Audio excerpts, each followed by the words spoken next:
خاتون ناز صاحبہ مجھے بتائیے گا کہ کیا یہ بات درست ہے کہ پچھلے ایک ہفتے میں میاں نواز شریف اور آصف علی زرداری صاحب کے درمیان 4 ٹیلی فونک رابطے ہوئے ہیں؟ جی بسم اللہ الرحمن الرحیم۔ دیکھیں احتشام، پہلے تو مائزہ کی جو بات مائزہ کر رہی تھی اس وقت مذمت کر رہی ہیں اس بات کی، اور میں بھی بھرپور مذمت کرتی ہوں۔ جس طرح فردوس عاشق اوان نے جو الفاظ کا استعمال کیا اور جو ایک ڈیڈ باڈی سے ریلیٹڈ جس قسم کے الفاظ کہے، یہ ہماری تہذیب، ہمارے کلچر، ہماری ثقافت کے بالکل سخت خلاف ہے، اور یہ وہ اخلاقی پستی ہے جس کی طرف پی ٹی آئی انفارچونیٹلی پوری قوم کو لے کے جانے کی بھرپور کوشش کر رہی ہے۔ تو یہ بالکل بات درست ہے کہ مائیں سب کی برابر ہوتی ہیں، اور ایک اولاد سے زیادہ اپنی ماں کا درد اور تکلیف کوئی نہیں سمجھ سکتا۔ تو یہ الفاظ حکومتی ترجمان کی طرف سے اور وزیروں کی طرف سے آنے سے ظاہر ہوتا ہے کہ حکومت میں ہیٹ پالیٹکس کا کتنا رجحان ہے۔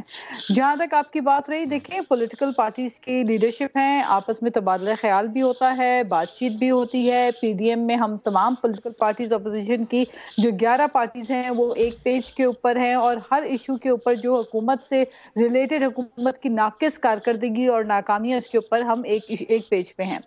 میں آپ کی انٹرو سے ریلیٹڈ بات کرنا چاہ رہی ہوں۔ جو پہلے بات ہوئی، ہمارے وزیر اعظم صاحب جو ہے انہوں نے اس دفعہ بھی ہمیشہ کی طرح یہ موقع ہاتھ سے نہیں جانے دیا اپنے ملک اور قوم کی امیج کو ڈیٹیریٹ کرنے کا۔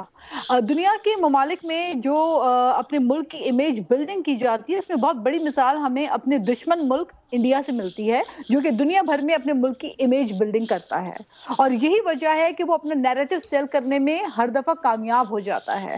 ہمیں اپنے دشمنوں کی ان چالوں سے بھی سیکھنا کچھ چاہیے۔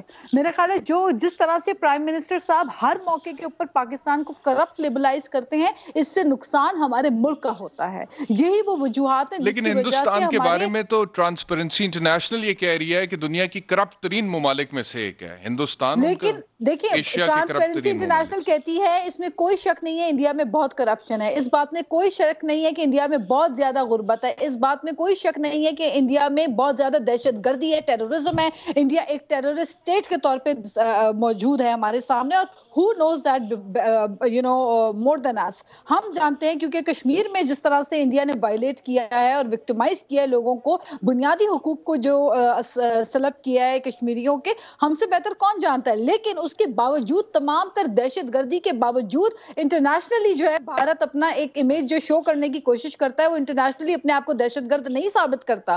ہمارا ایشو یہ ہے کہ ہمارے ملک کے وزیر اعظم ہر فورم کے اوپر یہ ثابت کرتے ہیں پاکستان کرپٹ ملک ہے، پاکستان چور ہے، پاکستان کے لوگوں نے چوری کر کے پیسہ باہر کیا۔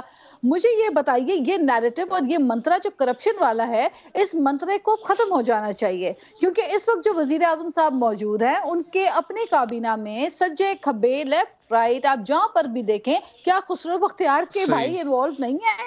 کیا ندیم بابر کے اوپر ٹھیک۔ ایلیگیشنز نہیں ہے؟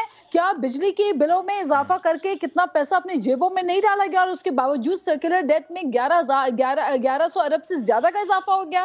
کیا اس حکومت نے آتے ساتھ ہی 2 سالوں کے اندر قرضے دگنے نہیں کر دیے؟ کیا دواؤں کے اندر خرد برد نہیں ہوئی اور اس کے بعد وزیر کو سائیڈ لائن کر کے بٹھا دیا؟ کیا بی آر ٹی میں کرپشن نہیں ہوئی ہے؟ کیا بلین ٹری سونامی میں سپریم کورٹ کے ابھی جو انکشافات، جو سٹیٹمنٹس آئے ہیں، جو ورڈکٹ آئیں گے، وہ تشویش جو ہے وہ الارمنگ سچویشن نہیں ہے؟ تو کیا یہ تمام باتوں کو اگر آپ لے کر، اور پھر بی آر ٹی کا اتنا بڑا سکیم کہ پشاور کے لوگوں کو بسوں کو دھکے لگانے کے پیچھے لگا دیا ہے اس حکومت نے، تو اپنے چوری چکاری اور پھر ان سب باتوں کو آپ چھوڑ دے رہنے دیں۔ مجھے بتائیے، جتنا پی آئی اے کا نقصان اس وزیر موصوف نے کیا ہے، یہ جس وزارت میں ہوتا ہے اس میں اچھا، پاکستان مجھے کا ایک نقصان سوال آپ ہوتا سے بھی ہے پی پوچھنا ہے آئی اے ناز کے۔ صاحبہ، جی کرپشن کے حوالے سے۔ یہ میں جو صداقت علی واسی صاحب کو کہہ رہا تھا، نیب کا نوٹس دکھا رہا تھا جو کہ حفیظ شیخ صاحب کو انہوں نے بھیجا ہے، اس میں جو سیکنڈ پیراگراف ہے، تھرڈ پیراگراف میں نے صداقت علی واسی صاحب کو پڑھ کے سنایا، جس میں وہ نیب کہہ رہا ہے کہ جی آپ کو دوسری دفعہ بلایا، آپ نہیں آتے ہیں،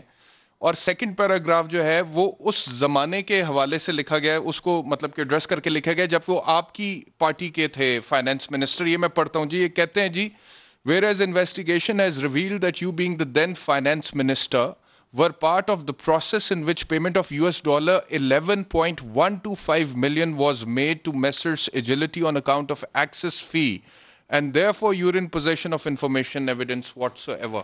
تو اس کے بارے میں آپ کچھ کہنا چاہیں گے؟ آپ کے بھی تو فائنانس منسٹر تھے اسحاق ڈار صاحب، سوری اسحاق ڈار کہہ رہا ہوں، حفیظ شیخ صاحب۔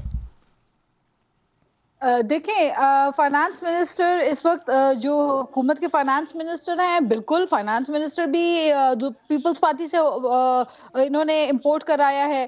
پھر اس کے بعد جو ہے آپ جتنے وزیر اٹھا کے دیکھ لیں، ان کے کوئی بھی کابینہ میں بیٹھے ہوئے آلموسٹ ان کے 70 to 80% جو وزیر ہیں یہ سارے دوسرے پولیٹیکل پارٹیز کے آزمائے ہوئے دوسری پارٹی کے لوگ ہیں. تو وہ جو تبدیلی انہوں نے لانی تھی وہ تو لانے میں یہ حکومت ناکام ہو گئی ہے. تو اب جس کے اوپر دیکھیں ایلیگیشنز جس کے اوپر بھی ہیں اس تو کو یعنی اپنے کہ آپ کو تبدیلی ثابت لانے کرنے کی کے لیے ضرورت تھی. پیپلز پارٹی پی ایم ایل این کے لوگوں کو نہیں لانا چاہیے تھا. عمران خان کو تبدیلی لانے کی ضرورت تھی کیونکہ ان کے خلاف کرپشن کے ایلیگیشنز تھے، الزامات تھے، چارجز تھے. میں آپ کو ایک بات احتشام میں آپ کو ایک بات بتاؤں. دیکھیں میں جس پی ٹی آئی کو جانتی ہوں، جو اصل پی ٹی آئی جس نے عوام سے ووٹ لیتے وقت نیریٹو دیا تھا، وہ نیریٹو ان کا یہ تھا کہ وہ سٹیٹس کو کے خلاف ہے. وہ نیریٹو یہ تھا کہ الیکٹیبلز کے خلاف ہے. وہ نیریٹو یہ تھا کہ جو آزمائے ہوئے وزراء ہیں، جو آزمائے ہوئے لوگ ہیں جنہوں نے پہلے مسلط رہے بار بار سیاستی کی، ان کے خلاف یہ نئے چہرے لے کر آئے گی. تو وہ نیا چہرہ خسرو مختار ہے، وہ نیا چہرہ جو ہے وہ غلام سرور ہیں جو پی آئی اے کا جنہوں نے ستیہ ناش کر کے رکھ دیا ہے. وہ نیا چہرہ جو ہے وہ فردوس عاشق اعوان ہے.